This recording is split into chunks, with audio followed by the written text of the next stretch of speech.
السلام علیکم ورحمۃ اللہ وبرکاتہ۔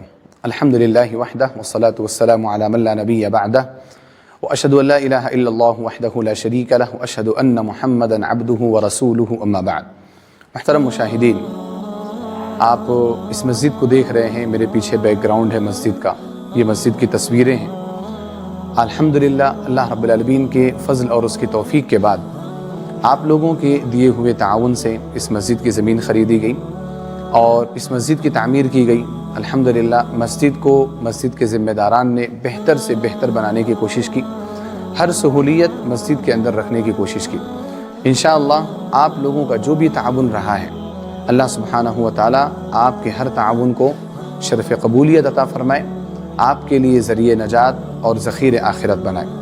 محترم مشاہدین، الحمدللہ آپ نے اب تک ہمارا بہت تعاون کیا، لیکن ایک بات صرف یہاں پر ہے جو بڑی اہم ہے اور تھوڑی مایوس کن بھی ہے، وہ یہ کہ اللہ کا شکر ہے ہماری مسجد تعمیر ہو گئی۔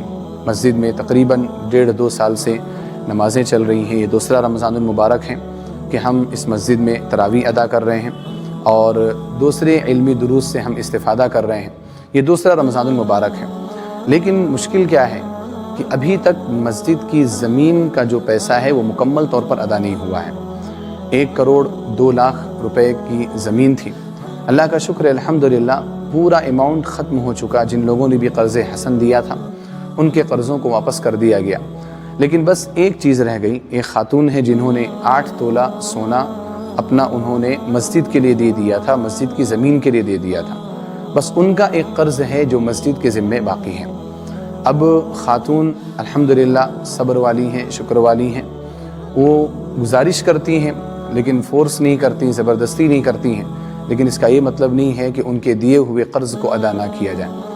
میں یہاں پر آپ سے بس ایک بار اور اپیل کروں گا، ایک گزارش کروں گا کہ تھوڑا سا آپ اس مسجد کی طرف توجہ دیں اور اس کی زمین کو مکمل طور پر آزاد کرنے کے لیے اپنا بھرپور تعاون پیش کریں۔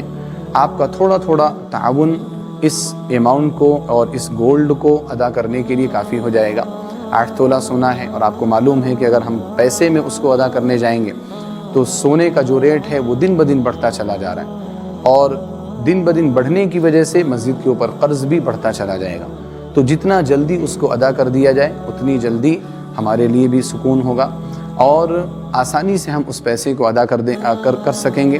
ذمہ داران جو ہیں وہ ذمہ داران زمین سے ہٹ کر کے دوسری چیزوں کی طرف، مسجد کی ایکٹیویٹیز کی طرف، مسجد کے پروگراموں کی طرف مکمل توجہ کر سکیں گے۔ اس لیے میری آپ سب سے گزارش ہے کہ آپ نے اب تک جیسا ہمارا تعاون کیا ہے، بس ایک مرتبہ اس رمضان المبارک میں ہماری مسجد کے لیے آپ اپنا جو بھی ہو سکے تعاون پیش کریں اور اس مسجد کی زمین کو قرض سے مکمل آزاد کرانے کی کوشش کریں۔ اور پھر آپ کو یاد رکھیں کہ نبی علیہ الصلوۃ والسلام نے فرمایا کہ جو شخص اللہ رب العالمین کے لیے کسی مسجد کی تعمیر کرتا ہے، اللہ تعالیٰ اس کے لیے جنت میں ایک گھر کی تعمیر کرتا ہے۔ مسجد کی تعمیر میں مسجد کی تعمیر کا بعض حصہ بھی شامل ہے، مسجد میں حصے داری بھی شامل ہے۔ آپ جو بھی تعاون کریں گے اللہ سبحانہ و تعالیٰ کے خزانے میں کمی نہیں ہے، اللہ رب العالمین بھرپور آپ کو نوازے گا۔ بس ایک آپ سے اپیل ہے اور ایک گزارش ہے، امید ہے کہ اس گزارش پر آپ توجہ دیں گے۔ اللہ رب العالمین ہم سب کو خیر کے لیے توفیق کامل بخشے، آمین۔ وآخر دعوانا الحمد للہ رب العالمین، والسلام علیکم ورحمۃ اللہ وبرکاتہ۔